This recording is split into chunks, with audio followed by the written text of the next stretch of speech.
We start off this series in Germany, where we see someone saying that this night they should have really turned down that job. We then see a girl running with all that she can.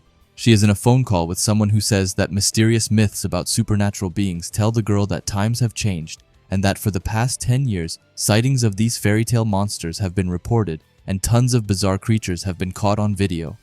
The girl drops the phone and says that it's all lies and that it's just some silly occult stuff and that it's all made up. But just then, a monster appears right behind her and the monster is going to attack her. Just then, a mysterious swordsman comes from the sky and cuts the monster in half, and it's none other than our main character, Tojuro. The girl quickly sees him before he quickly disappears. Someone then goes to Tojuro and tells him that he did great work on this last-minute mission and calls him a lifesaver. Tojuro asks if there are any anomalies left downtown, but the guy says that there isn't. Tojuro calls it a relief, and then he crashes out and says that it's because they are making him work his ass off, suddenly dragging him overseas and putting him straight to work. The guy just laughs and says that Tojuro is always so reliable. Tojuro then sits down on the ground and says that he already wants to go back to Japan. The man tells him that as an exorcist, Tojuro has got one of the highest extermination numbers and says that it's quite impressive for someone his age. Tojuro just says that he doesn't feel so great, and the man calls him cranky. Tojuro then says that the anomaly it's faced looks so much like his family dog Peso, and he then starts to shake while the guy just smiles. We then get explained that the anomalies suddenly appeared about 10 years ago, and that they are creatures that defy the principles of biology. As sightings were confirmed across all nations and analysis progressed, a single conclusion was drawn, which was that no matter whether myth, fable, or urban legend, their forms closely resembled every single mythology, saying that legendary creatures actually exist in the modern world. The Prime Minister then asks how this is a problem. People then look scared and ask him what he is saying. He just asks if they don't have people who can subjugate these monsters. He says that they do, but not everyone seems to know that they do. We then learn that the ones who could fight were those who could fight an unseen enemy, and they were called exorcists. We then get to a car where Tojuro says that this is just a convenient way of dumping jobs on them, and says that modern weapons could easily deal with some of these anomalies, and asks why they don't just kill them instead. The guy with glasses says that it's their duty, not his, saying that their family trades have been passed down for generations to finally be recognized, and he's sure that their ancestors are pleased. We then learn that exorcists have only one restriction, which is to never reveal themselves to ordinary people.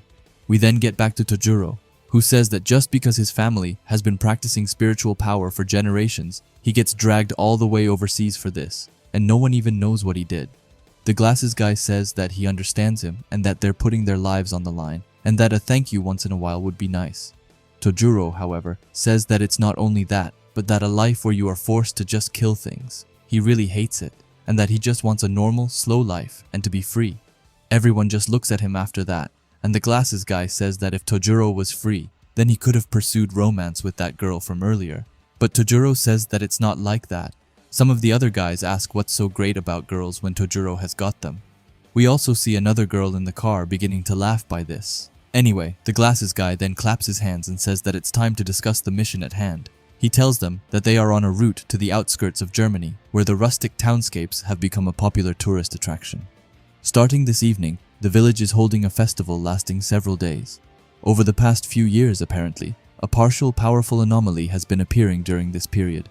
He says that it's called the King of Beasts, saying that it has an imposing towering stature and appears in the Old Testament. But not only that, as it's among the strongest and toughest mythical creatures there are, Tojuro asks if they can really subjugate someone that powerful, but he just says that they will find out soon, but tells them to think of it this way.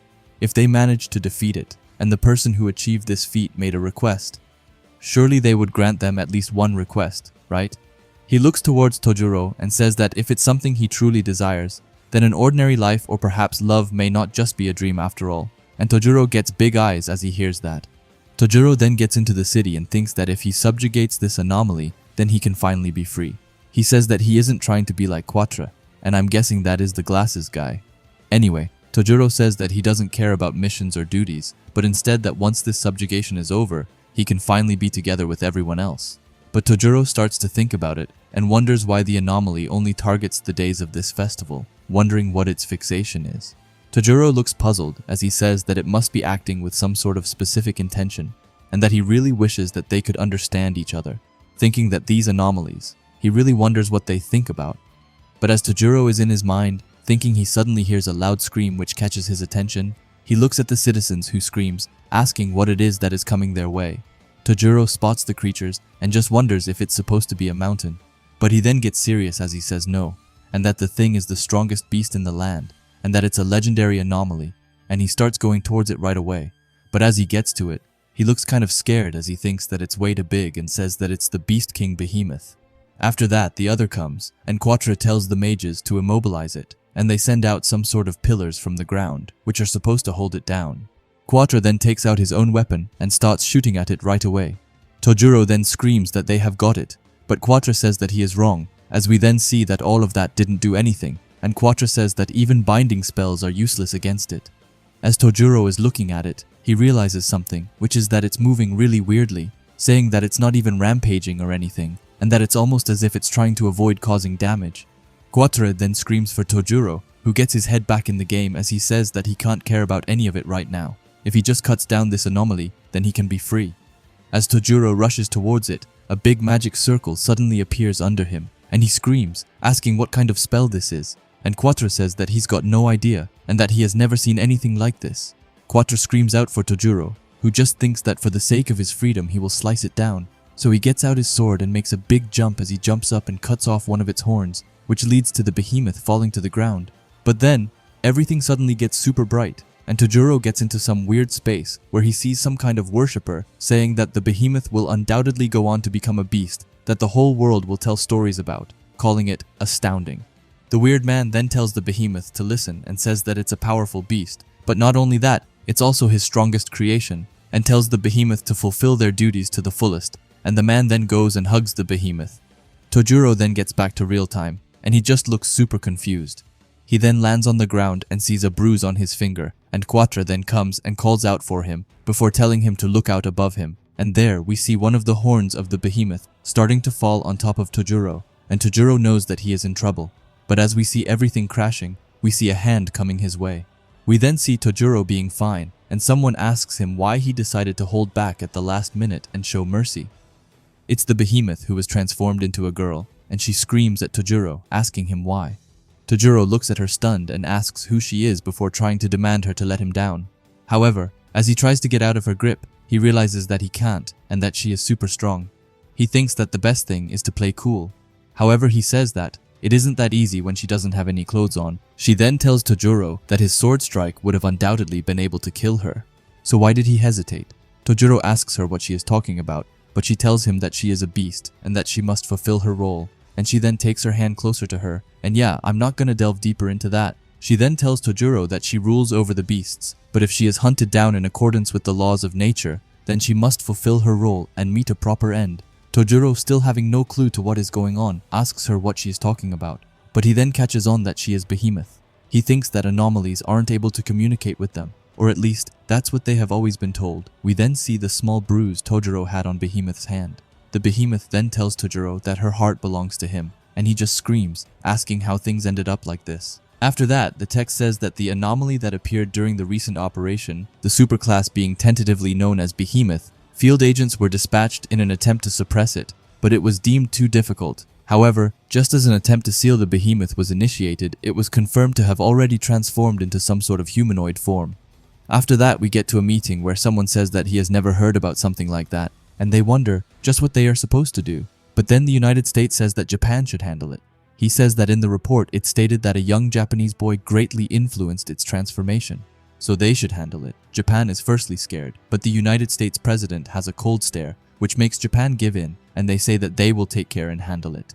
After that, we get to Tojuro, who says that they don't even know who activated that seal, and that he really wants to know what that was all about, wondering if it is related to this weird bruise he has got, but saying that more importantly, an anomaly that appeared in the Old Testament is now staying at his place, and wondering what kind of thing that is, saying that apparently that huge creature turned into this woman, and that she scared the shit out of him, and that she even asked Tojuro to devour her. Tojuro then looks at her hand, and he sees that she also has that bruise thing. After that, Quattro comes and tells Tojuro to bear with it and that it was a decision from high above. Tojuro tries to argue, but Quattro says that the #1 law of being an exorcist is that all missions must be completed accurately and swiftly, telling Tojuro that he will be fine. and that he isn't staying too far away, and that he can drop in and see how things are going, and that it isn't so bad. Asking Tojuro if this doesn't feel like a fun start to some sort of fairy tale, and that for now Tojuro should try to handle things himself. After that, the behemoth wants to look outside, but she accidentally destroys the wall, and as she is going inside the house, her horns pierce through the ceiling. Tojuro asks her if she has to always break something whenever she moves. She tells him that it can't be helped, as she is the king of the beasts and the bringer of destruction. This makes Tojuro mad as he tells her to cut it out right away, saying that king of the beasts or not, he doesn't care, but if she keeps destroying her own nest, then she will regret it when she is open to the outside elements. Explaining that this is a rental, and that someone went out of their way to make it nice like this, and he demands her to sit because he needs to clean. The behemoth is annoyed but goes with it. She then just sits quietly, and Tojuro is done with fixing everything, but he thinks that he hasn't heard anything from her before. Being annoyed with Quattro, he says that he promised that if Tojuro finished his last job, then he would get his freedom. Anyway, the behemoth then speaks up and asks Tojuro when he will be devouring her flesh. Tojuro screams at her and asks her why the hell she keeps saying that. The behemoth says that she is pretty confident in the quality of her meat, especially the area around her belly.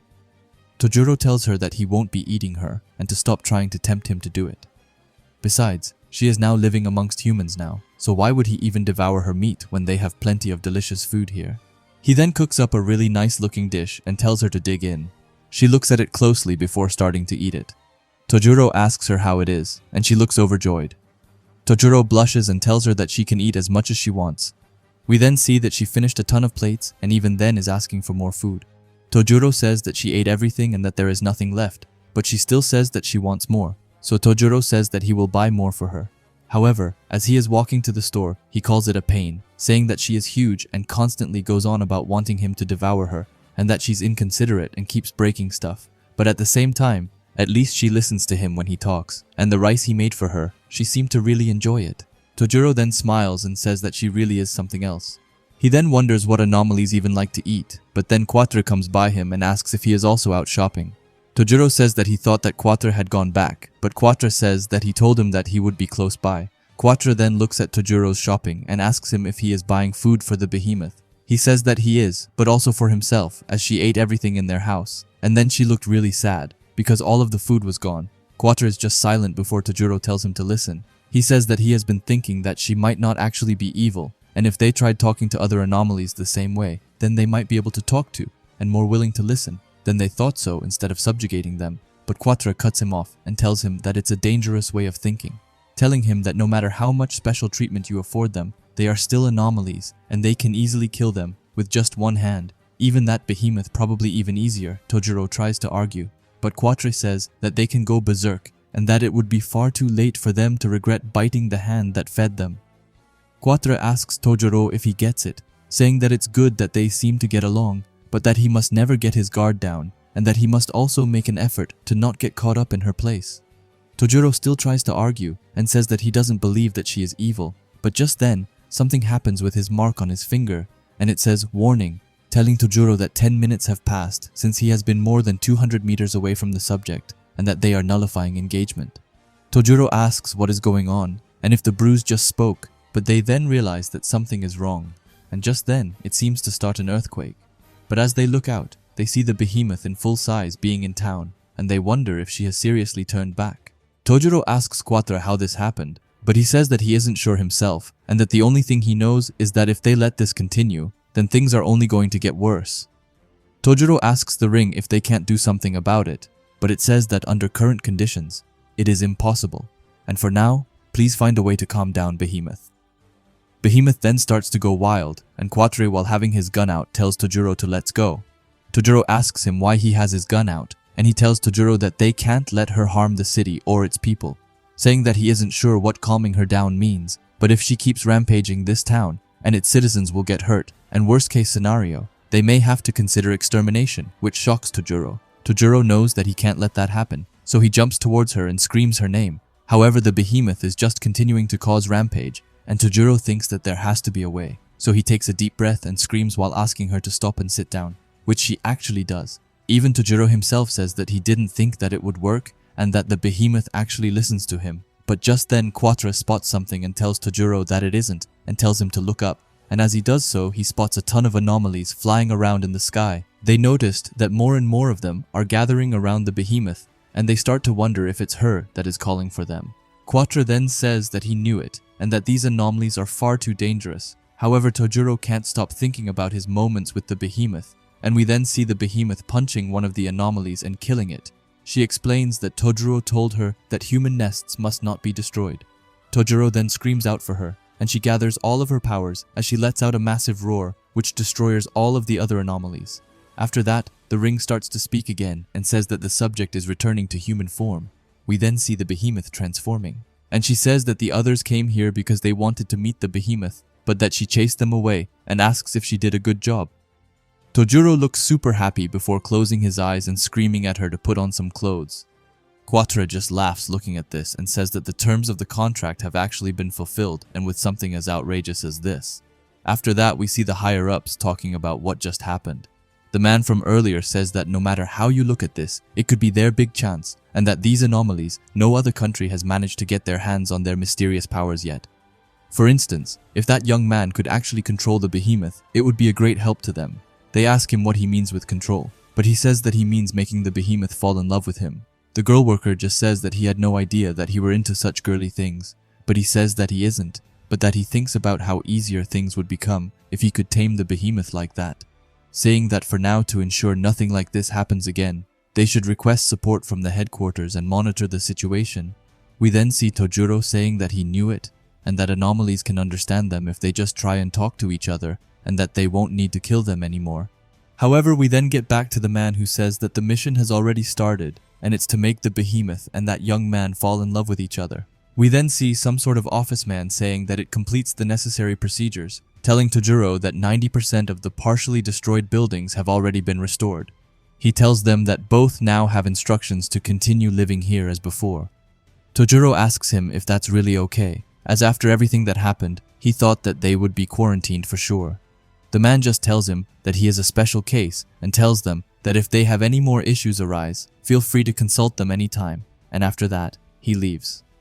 We then get to Tojuro, who thinks that he really doesn't understand how the government's power works, but if they are allowing them to stay, and just maybe, if they can learn to communicate a little better, perhaps they could become closer and things might change. After that, he calls out to Behemoth and tells her not to go and wreck anything. However, she doesn't respond as she is glued to the TV.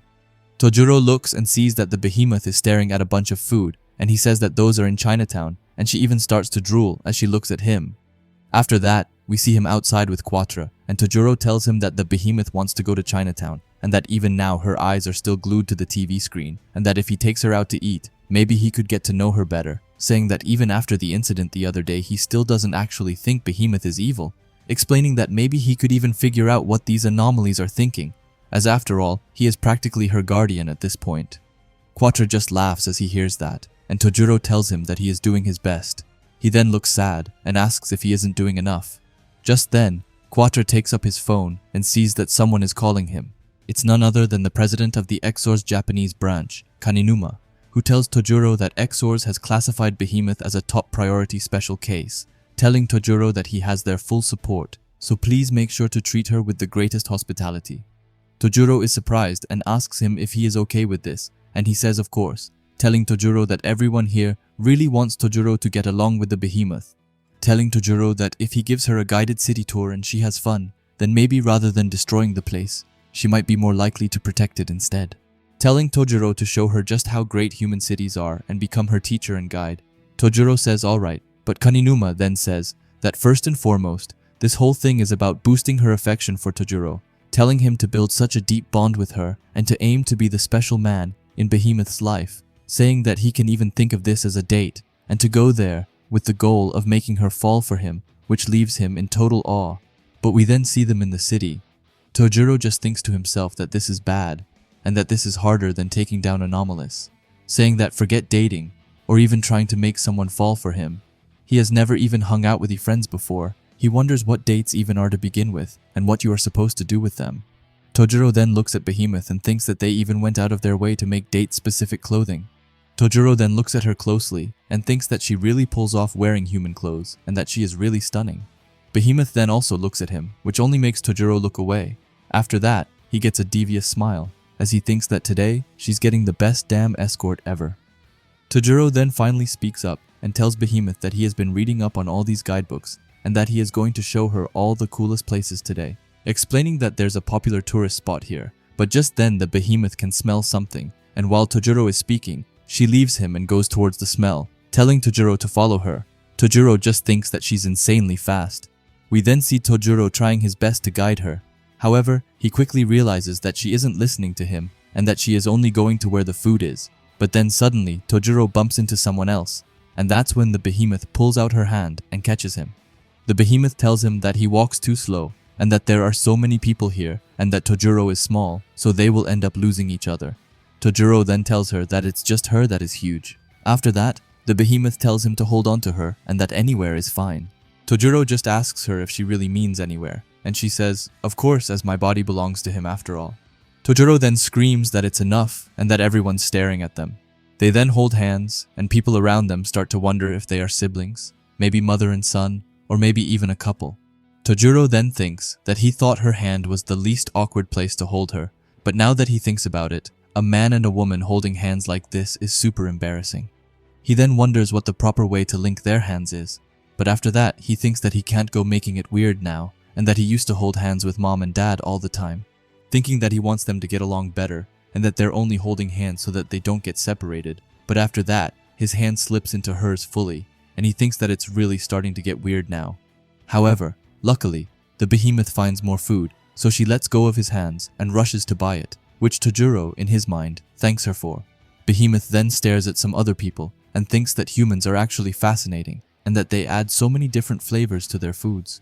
Tojuro says that it's true, and the Behemoth continues as she says that those amazing smells have always intrigued her. However, she says that things always broke when she tried to get close, explaining that everyone fears her and coming to this place would have been impossible in her original form. Tojuro then puts two and two together and asks her if that was why she was always watching from afar, and she says that it's true, saying that it's not like she wanted to hurt anyone, but that she was just there.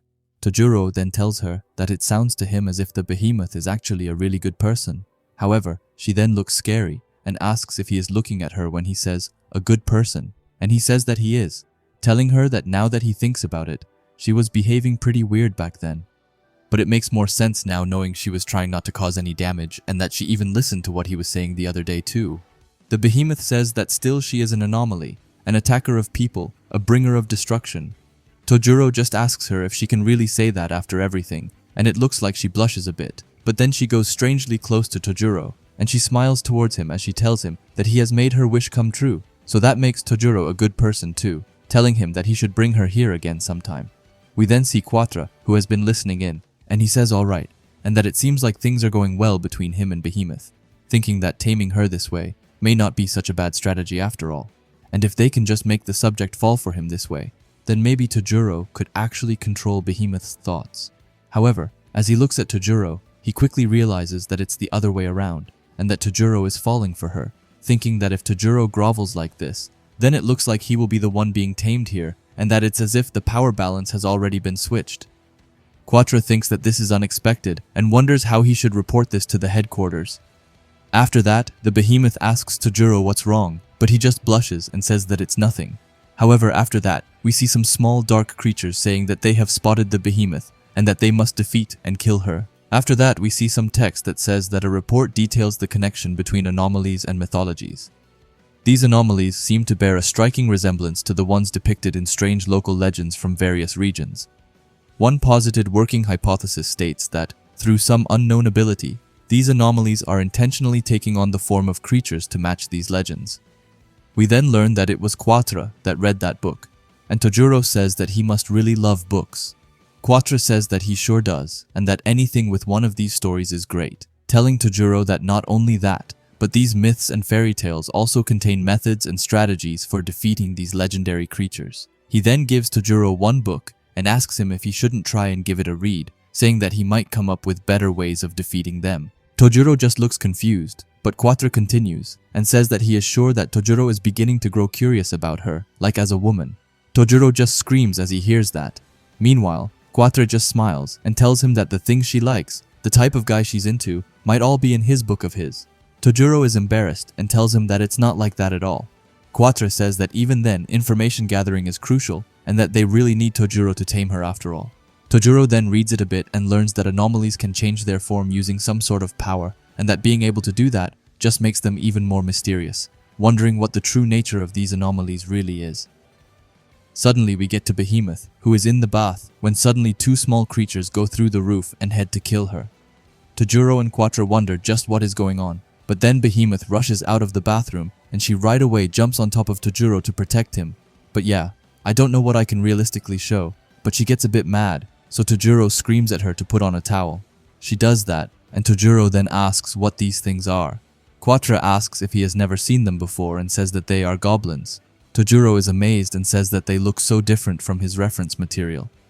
Quatre just says that usually they don't do much else other than play pranks, so they're very rarely targeted for subjugation. We then learn that they are from European folklore, although interpretations vary widely. Modern descriptions depict them as malicious, evil little imps. Quatre admits that reports of them attacking humans are extremely rare, which would mean that their target is Behemoth. Tojuro just looks at her as she is getting angrier, but she then says that it's unacceptable and asks them how they dared to drag the boy into this, telling them that she will show them no mercy at all.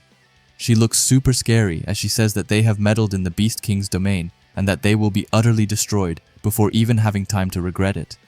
As she says that, Tojuro thinks back to the time she transformed into her huge beast form, and he tells her to hold on. Behemoth is shocked, but Tojuro says that he will take care of it, and that there's something he wants to try out, and it then looks like she blushes a bit. Tojuro then tells Quatre to hand him the book, and he gives it to Tojuro right away, who starts to look for the page about goblins. He thinks back to Quatre telling him that in this book, there are also methods and strategies for defeating these legendary creatures. He quickly goes to the page with the goblins, and he then gives the Behemoth something, and tells her to scatter it everywhere, which she does, and then a bunch of trash gets onto the floor. Quatre looks at this in amazement as they are actually picking it up, and Tojuro says that it's just like the myth, explaining that goblins, although these days they're treated like monsters, originally they were known as being house spirits or fairies. They love being mischievous and causing trouble sometimes. But as you can see in this storybook, there's also a theory that certain types of goblins used to help out with household chores. He then smiles and says that after all, Quatre told him that these books contain methods to defeat them. And Quatre just says that he can't believe that it really worked. When they are done cleaning up, Tojuro praises them and tells them, well done, as he gives them some cookies as a reward for their hard work, and that brings a huge smile to all of the goblins. After that, Tojuro stretches and says that it all ended well in the end. Behemoth then speaks up and says that no one got hurt this time, and Tojuro says that there's nothing to worry about now and tells her to just stay with him. This shocks Behemoth, who thinks that Tojuro is really trying to grant her wish, and after that she gets close to him and smiles. This, however, catches Tojuro off guard, but Behemoth then plays it off nicely as she asks how long until dinner is ready. Tojuro says that he will get it ready, but tells her to put some clothes on first. As she is doing that, Tojuro thinks that it's still very strange that they were targeting Behemoth again. He wonders why would her own kind go out of their way to try and kill her, and he wonders if the Behemoth is that much of a threat to them. After that, we see some sort of nun saying that she sees. She says that she knew that he would just be too naive and that Tojuro is in great danger. The president asks her if that's true and says that he honestly thought that it looked like things were going pretty well. The nun just says that she knows that those people are so desperate to appease these anomalies, but these monsters wield dangerous powers that no human has. They can destroy everything in the blink of an eye. That is the true nature of these creatures. Excessive violence must be met and properly subdued with force, saying that it's about time they borrowed the strength of those children, the professional anomaly killers. After that, we get into one of Behemoth's dreams. We see some citizens being super afraid and saying that the thing is back again and that it's going to destroy everything.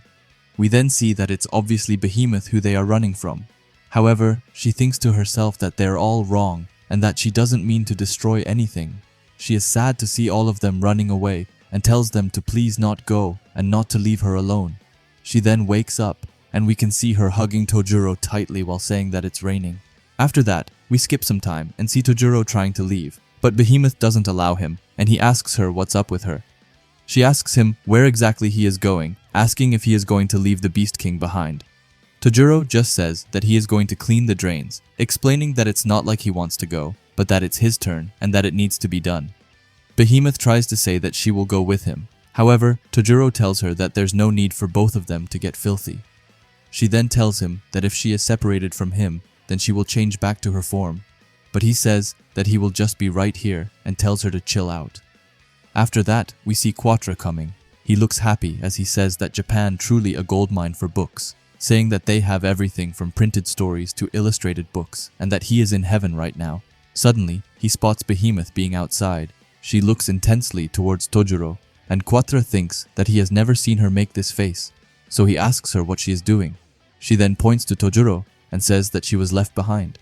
Quatre understands, but thinks that he is surprised at how quickly she's become attached, wondering if she really is just waiting for Tojuro to return home. He thinks that things seem to be doing well, and that perhaps a little too well. But he says that he should still be happy about this. Behemoth then spots his shop bag and asks him what he has inside. He picks up a book and tells her that it's a story inside. He gives it to her and tells her that she can read it if she wants. But suddenly, as he sees her squeezing the book, he takes it back, saying that he's got a bad feeling about it. Quatre then asks if Behemoth can't tell him about her story. She's just confused, but he says that a tale told by a divine beast like her would that itself not become a thing of legend. He admits that he is quite intrigued about the untold stories behind the legends. Behemoth, however, says that she doesn't have any, but Quatre tells her not to be like that. But she says that it's true, as she says that whenever she visited the nearby villages, she ended up just smashing everything, explaining that she used to sometimes visit human villages, calling it cultural curiosity. However, every time she just destroyed houses. Before long, the entire surrounding area had been reduced to wasteland. She says that she left maybe places in ruins just from walking. That's when she realized that she was being called the Beast King. Since then, no human dared to approach her, and she has always been a beast separated from the mundane world. So nothing in particular has changed, explaining that she has become used to being alone, but Quatre thinks that it sure doesn't seem like she is used to it. She then stares at Tojuro closely, who is talking to someone, and Quatre says that he understands, saying that the Beast King's ordinary existence has been turned upside down by Tojuro. After that, we can see her smile for a quick second, before she brushes it away. She then asks Quatre if he isn't finished yet, but Quatre instead just asks her if she is a bit lonely without Tojuro by her side. She is confused, but Quatre tells her to think about it, saying that unlike her past, Tojuro is always by her side now. For a human, that trait is incredibly rare, and for Tojuro to cherish her so deeply and want to protect her, she's already starting to become a part of Tojuro's everyday life, telling her that she is no longer a lonely beast. Now Tojuro scolds her for breaking things because he's worried about her. He stays by her side, and he will continue to stay there because he's thinking of her happiness. Behemoth just says, "A normal life and happiness," before she looks at Tojuro, who calls out for her with a huge smile. He tells her that the rain stopped, and for them to let's go and do something, asking if she is coming. She then thinks about all of their memories together, and suddenly her bruise on her hand begins to light up as she gets a big smile and says that she will of course come along. Quatre just looks at this and wonders just what that was. Tojuro then spots him and asks if he is also coming, but he says that he is fine. So Tojuro says that it will only be the two of them then, but that they won't be gone for long. Quatre then thinks that he didn't just imagine it. He wonders if it is possible that it reacts somehow, depending on the subject's emotions. He is about to call it wonderful, but that's when someone calls it disgusting, and suddenly some sort of massive chain attack is heading right to Tojuro and Behemoth. Behemoth manages to protect Tojuro, but actually gets a bit hurt in the process. Suddenly someone comes by and says that for having such a huge body, she's still pretty nimble. Quatre is just surprised that they managed to hurt Behemoth. Tojuro then asks them who they are. The girl approaching asks if he has already forgotten his senpai's face. She asks him what she taught him, that when you see an anomaly, you kill it right away, explaining that if you give them the chance to bite back, you're in for a whole world of pain. Tojuro then asks her what she is doing here. She just asks him if that's the right way to address his senpai. She then says that it looks like she will have to teach him everything again. Quatre adds in and says that she was supposed to be away working on some special mission and calls her a troublemaker as he asks her who ordered her to come here. We then learn that it's the captain of Exor's highest-ranking subjugation unit and that she is called Sun. Suddenly Sun appears right behind Tojuro and she licks his face and says that he got injured again and that he really isn't mentally prepared for this. She starts biting his hand while telling him that it looks like he will need to be re-educated. Just then, Behemoth comes in and protects him. She asks Tojuro who that woman was, and he then says that she is the highest-ranked elite exorcist and that she despises high-ranked anomalies. Tojuro wonders to himself why she is here before telling Behemoth to back off. He tries to lighten the mood by saying that it has been a while. He asks her if the headquarters hasn't passed on the message to her and that Behemoth has been assigned to him. She says that she knows, but tells him that the real problem is that he accepted that order in the first place. She then goes to attack, but Tojuro luckily blocks it. Just then, Quatre comes in, and Sun tells him to move aside, but he tells her that they are still within the city's limit. Suddenly, someone else says that it's fine and that they will be done fast. Sun then keeps throwing attacks towards them, which Tojuro manages to block. He tells her to hold up and asks if she read the report, and that it said that Behemoth taking on a human form is a super rare case. Sun just asks him so what, but he asks her to please just hear him out, as he says that he even became friendly with goblins the other day. He tells Sun that there's no need to subjugate Behemoth, and that yeah, she might be clumsy, but she's a good person, asking Sun if ending it without a fight wouldn't be the best. However, we then see Sun looking super mad, as she says that beasts do not deserve compassion, and that anomalies are to be annihilated immediately, saying that they may be sentient. But in the end, as an anomaly, its fate remains the same, telling Tojuro to move out of her way as she throws another attack towards him. But this time Behemoth blocks it, and tells him that the blade is super sharp, and for him to stay away. He tries to argue, but she says that it's good that her attacks are easy to read, explaining that from the beginning of time, only the strongest have survived, and that victory is all that mattered. Besides, Sun tried to devour Tojuro, which she can't allow, as she is the only one who's going to devour Tojuro. Tojuro just asks her why she is so obsessed with that, but then Sun gets right into it again and says that anomalies' mouths shouldn't say human words and goes to attack, which Behemoth takes head on. Sun then gets up to a roof and says that the Behemoth will do anything to survive and that it's mimicking being human.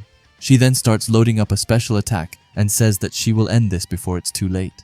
Tojuro sees this and realizes that it's bad, and he runs and pushes Behemoth out of the way, protecting her from the incoming attack. Behemoth screams out for him and thinks to herself that she won't let Sun lay a finger on him as he belongs to her, and as she says that, the bruise on her hand begins to limit up and something called limit break unlocks, and she manages to catch Sun's attack in her hand. We also learn that the Beast King Behemoth has shifted to mass annihilation mode, and she then loads up some sort of ranged attack and shoots it right towards Sun. The attack is just about to hit Sun head on, but luckily she was saved by someone else. Tojuro asks if they aren't from the Japanese branch and thinks that he is happy that Sun is okay. The man says that his name is A and that they work directly under Exor's Japanese president. The other girl introduces herself as B. After that, A tells Sun that she has been told countless times that she's only authorized to subjugate when she is ordered to, explaining that the Japanese branch will not allow excessive violence in this town. We then see B holding up a poster that they were only recording a movie so that the citizens wouldn't get suspicious, which was really fun. A then continues and says that Behemoth's transformation, it was confirmed that it was caused by an increase of an unknown attribute, and that they have concluded that recklessly meddling with her is dangerous, saying that as for this fight, the Japanese branch will handle things from here. We then see Sun telling Tojuro that they don't forgive him. Anyway, they leave, and Tojuro asks Behemoth what that was just now. She says that she really doesn't know, and that Tojuro wanted to protect her, but she wanted to protect him instead, and then suddenly her body became easier to move, and she wonders if it was caused by this bruise. Tojuro then says that it's amazing and that because if she can move easier, then she might not wreck everything around her. She smiles and says that it would be good. Tojuro says that it's the right spirit and to try as much as possible to not hurt anyone, and she just says that she will keep it in mind. We then get to Quatre and the others. Someone who we haven't gotten the name of right now asks if Quatre can assist them with this mission, but he says that he is on Team Behemoth. The girl says that it's been so long since they last saw Tojuro, and that they were pretty stoked to come here, especially Sun. We then get to Sun, who is crying on the floor. She asks how Tojuro can cheat on her with someone like that, saying that even after she did so much and after she took care of him, asking how this could happen. The girl tells Sun that she treats him in a twisted way. Quatre adds in by saying that the way Sun showers him with affection is pretty anomalous. He then says that he thinks that their withdrawal from this mission would be for the best, saying that fighting them isn't exactly a walk in the park either, and asks why they don't all just take a step back and make some time to start a discussion. But suddenly, he gets an exorcist summon, and the girl and Sun also get summoned, which leads them to believing that it can't be good, and says that they have a bad feeling about this. After that, we get to the coastal waters of the Ogasawara archipelago. We see some shipmen on the boat when suddenly a huge tentacle goes out of the sea and then devours the ship. We then get to Quattro and the others. He says that recently they have had numerous reports of ships capsizing close to Tokyo's remote island and various other strange reports, including that of people going missing. The cause is unknown, and these incidents always occur at night. All rescued crewmen tell the same story, that they were heading towards an island. He explains that these are no mere coincidences, and that it has to be the work of some sort of anomaly. After that, we see Behemoth and Sun staring at each other very intensely, and Quattro tells them to have a temporary ceasefire and to let's just consider it all water under the bridge. However, Sun asks how she can relax when she can't subjugate the anomaly standing before her. Behemoth just tells Tojuro that she despises Sun, and Tojuro thinks that it's getting wild. We then learn that the little girl is called Elise, and she tells Sun that they will get in trouble if she picks another fight with her. After that, she says that since they are all here, they should have a get-together before the investigation begins, explaining that the anomaly only appears at night, plus there's no signs of anomaly activity right now. She smiles and says that getting to know your teammates is an important job too, and she introduces herself to Behemoth. Sun asks her if she is serious, but she explains that she thought that Sun wanted to talk with Tojuro. Elise then goes to Tojuro and tells him that they will look after Behemoth and that he should go and have a chat with Sun. She tells Tojuro that Sun always worries about him, which leaves him a bit shocked. Anyway, Elise says that all she is saying is that Sun's got a ton on her mind too. Quattro then comes and says that it's true, and that now that they're all fighting together, getting her on their side should be their priority. Tojuro just wonders what he should do, and Elise tells him that he should just sweet-talk her or even just make a move, telling Tojuro that he is the only one who can do it. Since they will be making moves at night, they tell him to wrap it up quickly during the day. After that, we get to the beach, where we see Elise and Behemoth playing together. Meanwhile, Tojuro runs around on the sand. Suddenly some more exorcists ask him if he wants to hang out with them, but he tells them that he has things to do. As he goes away, Behemoth is still keeping close eyes on him, while also having fun of course. We then get back to Tojuro, who thinks that Sun isn't the easiest person in the world to deal with. Plus, if he isn't careful in front of her, then she will kill him. But even then, when he was young, being assigned to her unit, the back of the woman protecting him reassured him so much, saying that she was always kind to him, and if it weren't for how she gets anomalies, she wouldn't be such a bad senpai. Suddenly he hears her voice from behind and turns around and spots her. He tells himself not to panic and that if he doesn't improve their relationship, then it will become a problem for everyone. Tojuro asks her if she isn't joining everyone else. She, however, says that she refuses to be in the same place as Behemoth, but that nothing is stopping him from hanging out with them. Tojuro just tells her that he actually came to see her, which makes her blush a bit. Tojuro thinks that this might be his chance, but admits that she is a bit scary. Meanwhile, she thinks that he is cute. Tojuro starts it off by saying that it has been a while and that she is still as strong as ever. Sun, on the other hand, tells him that he seems to be slacking off, but in her head she admits that it feels so good to talk to him again after so long, but she then wonders if he isn't showing off too much skin. Suddenly, she starts to get a weird smirk as she says that she just wants to gobble him up, but suddenly she sees something and rushes to him. She takes off his shirt and says that he has got more scars and that he went and got hurt like this after she went away, and still he hangs out with an anomaly. Tojuro tells her that it isn't like that and that Behemoth isn't an evil person. He says that sure, they get injured by anomalies, people die, and it's always the same. They have been on the front lines, so they know how it goes, but he wants to change all that. All they do is fight and kill. However, he doesn't want more people to die, not Behemoth and not Sun herself. Sun starts to blush and tells him that he is such a sweetheart and that he never changes with that, but tells him that he is quite naive. Sun asks Tojuro if he doesn't get it.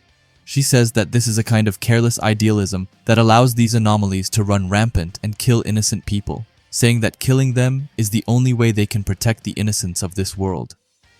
Behemoth then looks at this and wonders just what is going on, but suddenly everyone can feel something, and they start to wonder if the island was always there.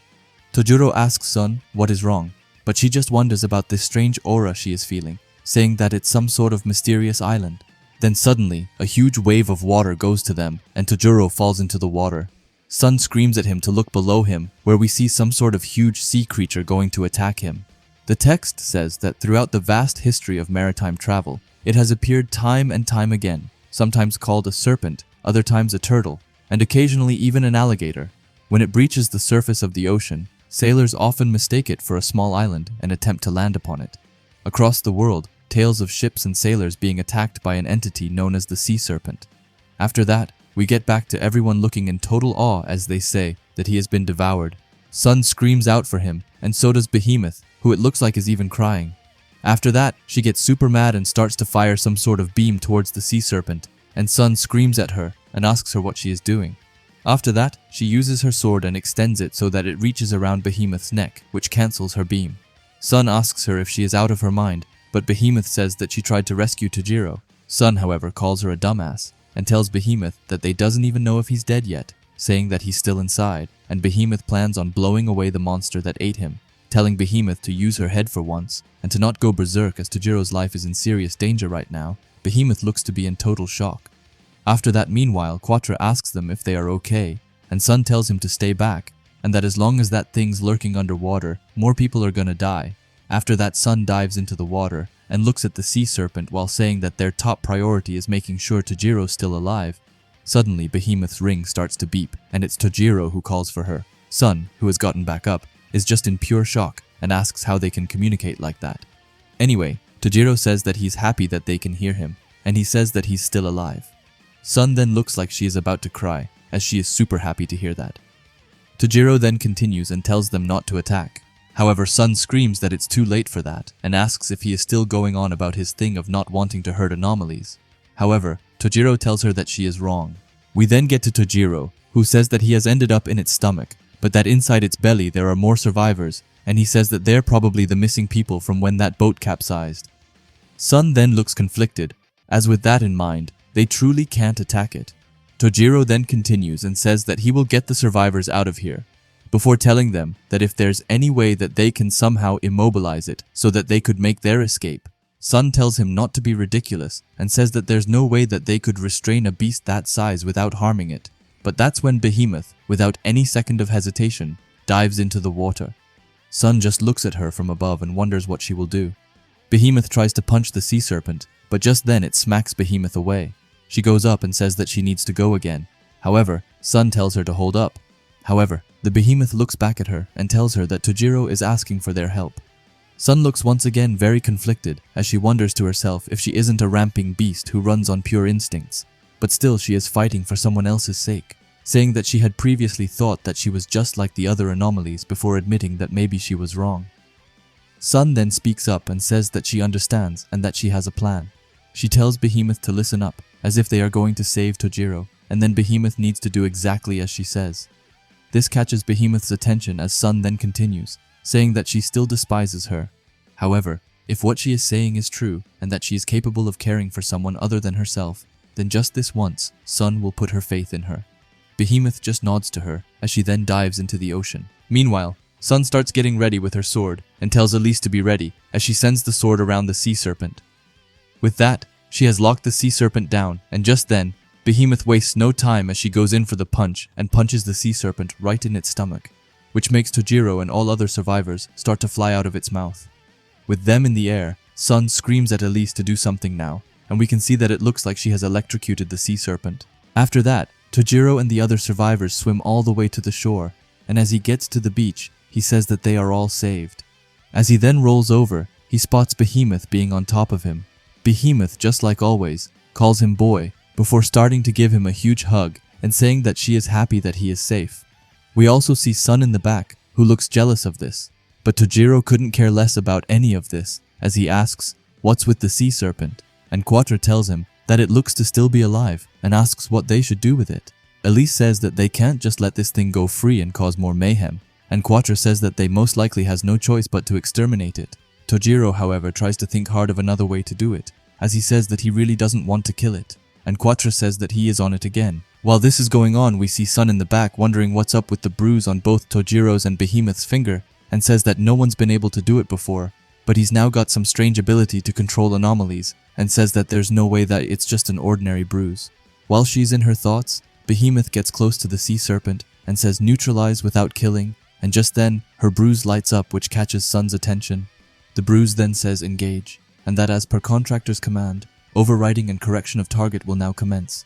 A survivor of the ancient species, posited theory, a sea-dwelling creature, a remnant from the age of dinosaurs, still inhabiting the ocean today, Risk detected danger exceeds. Acceptable parameters erasing risk. Hallucination phenomenon theory presents a significant concern regarding its influence on the human brain. Behemoth's eyes then starts to light up as she says finally for the remaining correction. For this target will be a little cute seal, which the sea serpent ended up transforming into, which leaves everyone shocked and just standing there looking at the seal. We then see Tojiro saying that it was weird how it all happened, and he starts to question how something like that is even possible. However, we then go over to Sun, who thinks to herself, and she thinks that something is up as she looks at Behemoth and says that it's obviously her fault, explaining that it definitely changed because of her, and says that its whole body was reconstructed and that this is some super strange thing going on, ending it by questioning herself about what is really going on with Behemoth. After that, we see the members splitting up and going their different ways, and Tojiro says goodbye to all of them. After that, we follow Sun, Elise, and Quatre. Elise says that she is extremely hungry, and Quatre says that there is a cafe close by that he would recommend. However, we see that Sun is just dead silent as she wonders to herself if it is really okay to leave things this way, wondering about what if Behemoth ends up being bad news for Tojiro. Just then she places her hand on her sword and says that there would be nothing of her if that would be the case, and she looks super scary as she says that. We then see Elise, who peeks her head forward, and suddenly she starts to laugh. She then gets a very smug-looking smile and asks Sun why she doesn't just move in here and get a place right next to Tojiro's. Sun looks at her for a long minute before she gets a very disgusted look on her face, and she, with a very angry tone, asks her if she is up to something again. Elise just hits her back with another smug expression as she says that Sun can't help herself, but worrying about Tojiro. She then has a huge and bright smile and says that since they have a stay in Japan for a while now, Sun looking for a place around here wouldn't be the worst idea ever. We then get to a real estate company where we see an old guy showing them a couple of houses. We then have Quatre in the back just wondering what it is that is going on. Sun then looks back and asks him why he is here. Quatre just tells her that it looked like it was going to be fun, so he decided to tag along, continuing as he says that this is just wonderful, and that Sun is buying a house to be close to the man that she has fallen in love with. Elise agrees with him, while Sun looks pissed off to the max as she tries to say that this was all Elise's idea from the start. However, Elise tries to make her even more furious as she says that still, he isn't wrong. After that, from literally out of nowhere, the old man cuts in and says that he understands the situation and says that Sun is trying to build the perfect harem home. As Sun hears that, she loses it and tells him not to start, and even starts to threaten him. However, that's when Quatre holds her down and tells her to calm down. We then get back to Sun, who looks annoyed as she thinks back to how the Behemoth hugged Sun. This all leads into a flashback to when Sun and Tojiro first met. Tojiro told Sun that he would be in her care from today, explaining that he is called Tojiro and that he is looking forward to working with her. Sun, however, with a mean tone, just tells him not to get in her way. However, as they are walking, we can see Sun wondering to herself just what the headquarters are thinking with this. We then get into some action as we see the young Tojiro cutting down a monster before he kneels down on the floor from exhaustion. However, Sun sees this and throws him a handkerchief, which makes Tojiro's eyes big. After that, we see a huge-looking lizard monster, which goes to cut down Sun. However, just then, Tojiro comes in its way and redirects the attack and gets himself hit, and his head starts running down with blood. Sun screams at him and calls him dumb and says that now's not the time to worry about anyone else and just fight. However, Tojiro disagrees and says that he did it for her and it was all because she didn't abandon him, saying that he didn't want her to get hurt because of him. He looks fired up as he says that there's no way ever that he would leave Sun alone to get hurt, ending it by saying that it's because his senpai is a super kind person, and this makes Sun's whole world get thrown upside down as she looks super surprised. We then see Tojiro beating the monster before he even goes as far as apologizing to it. With that, we get back to real time, where Sun clenches her fists and thinks that Tojiro genuinely doesn't want to see anyone get hurt, explaining that it even includes anomalies. We then see the old man saying that if they move a little further away from this area, they have got some pretty nice rooms. But in an instant, Sun screams no and says that the closer to the boy the better, and her saying that shocks even herself as she can't believe what she just said. With that, everyone around her says that she is so in love with Tojiro. This makes her completely snap as she tries to cut them down, but she gets stopped. Anyway, with that, we see them starting to move in, and we see that Sun and Elise will be sharing the room. We then see Sun, who asks why Quatre is so quick to come and hang out, and Quatre, who is helping them move in, asks her what she means, as they are neighbors after all. This makes Sun scream out of frustration as she asks him why he didn't say so earlier. Quattro just laughs and says that this neighborhood has always had a lot of military personnel living here, and asks if she didn't know. Someone explains that the president of the Japanese branch also lives in this neighborhood. They keep on explaining, and that seeing how Behemoth's a special protection case, and well, since normal citizens live here too, after the incidents involving Behemoth, they have been closely monitoring the area. We then see Sun thinking to herself that at least they are actually monitoring the beast. Quattro then speaks up and says that what's even funnier is that ex-chorists always uses this neighborhood for temporary housing. However, Sun on the other hand wanted to get as close as Tajiro as she could. This sends Sun into a spiral as she begins to sweat and blush a bunch. Her eyes then begins to spin as she starts to beat them, and we then cut to Behemoth and Tajiro, who overhears this, and Tajiro wonders if it's an earthquake. However, it then looks like we completely changed environments as we see Tajiro and Behemoth out in some sort of festival market, both having traditional Japanese clothes on. Tajiro asks if this isn't great, saying that Behemoth finally got to go to a festival. Behemoth agrees, and Tajiro continues as he says that she really likes these events, right? We then see Behemoth just thinking about food and music, which is so cute. Tajiro sees this and thinks that it's right. She only went to human villages whenever she realized they were having a festival. Tajiro then calls out to her and points to her cheek. However, she doesn't understand, so he tells her to come closer. We then see Tajiro rubbing it away with his own hand, telling her that she had a little ketchup on her cheek. Tajiro then smiles as he licks it off his finger and tells Behemoth to try not to have too much fun. Behemoth looks shocked as she touches where Tajiro rubbed it away, and after that, she starts to instantly blush. Tajiro then continues saying that this might be the first time he has actually ever enjoyed a festival. Behemoth can't believe it as she says that it's such a shame. Tajiro tells her that it's fine. He explains that anomalies always show up on lively festival nights like this. He just means that it's a real pain having to subjugate them every year. But just as they are peacefully walking and talking, they can hear someone screaming. After that, we see a woman rushing at them. She sees Tajiro and screams at him to help her before jumping right on top of him. We then see Tajiro being slowly suffocated between her legs, while the woman is just crying, asking why this always happens to her. We see Behemoth looking a bit suspicious at Tajiro, before Tajiro asks the woman what her problem is. But just then, Behemoth is able to feel something. She looks forward and calls out to Tajiro as she says that something is coming in front of them. With that, we spot this really creepy looking anomaly slowly going towards them. Tajiro right away gets super shocked as he asks what it is before asking if it's human, which I don't even know why he had to ask that. After that, the anomaly takes out a sharp object as they try to stab Tajiro with it. We then see the woman once again running while crying. She holds onto Tajiro as she asks him to please subjugate it. She begs him and asks if he isn't able to handle it, and calls him an exorcist. Tajiro seems to be super caught off guard. We then get a close-up at the anomaly, and they finally realize that she doesn't seem human at all. Even then, Tajiro is still going on as he explains that, for an anomaly, it looks far too human.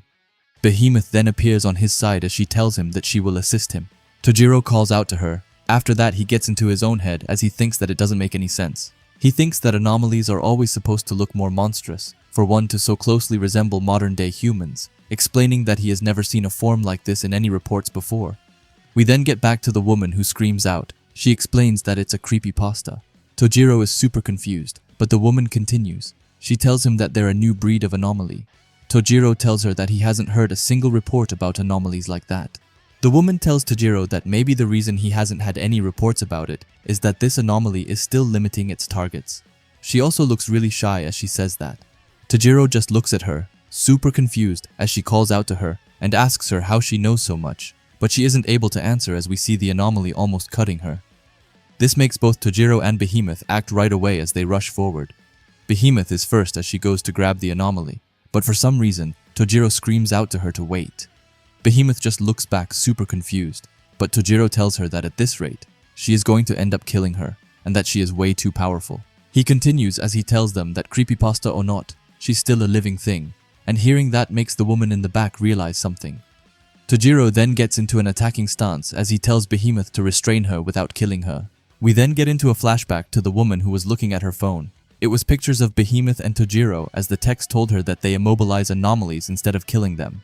The woman then looks at them with big eyes as she says that the rumors were true after all, and she starts to think about something. But anyway, we then see Behemoth holding on to the anomaly as she tells Tajiro that holding back is quite hard, and they then starts to argue for a bit. But just then, Tojiro looks behind to the woman as he tells her to stay back and that it's too dangerous. The woman is just silent before asking if they just need to restain it right. Tojiro then looks at her shocked as she starts to transform from the looks of it. After that, we can see her in another form, and she looks just like a spider, which to be fully honest creeps me out a bit. But anyway, after that she shoots some strings right at the anomaly. Tojiro is super surprised, but the woman tells him that this is super embarrassing, explaining that it's not like she can defeat it or anything, so she really didn't want to do this. But still, she is a little relieved to know that the rumors about Tojiro all turned out to be completely true. Tojiro looks back at her, and she then goes closer to him. She tells Tojiro that he is actually pretty famous in his circle, calling him the boy who always stands up for anomalies. Tojiro is shocked to learn that he is famous, but the woman says that she was wondering if it really was true herself. After that, she grabs his hand and tells him that after talking to him, she is now convinced of it. After that, she has a big smile right at Tojiro as she tells him that if it's okay with him, then please can he lend them his strength, to them, the yokai.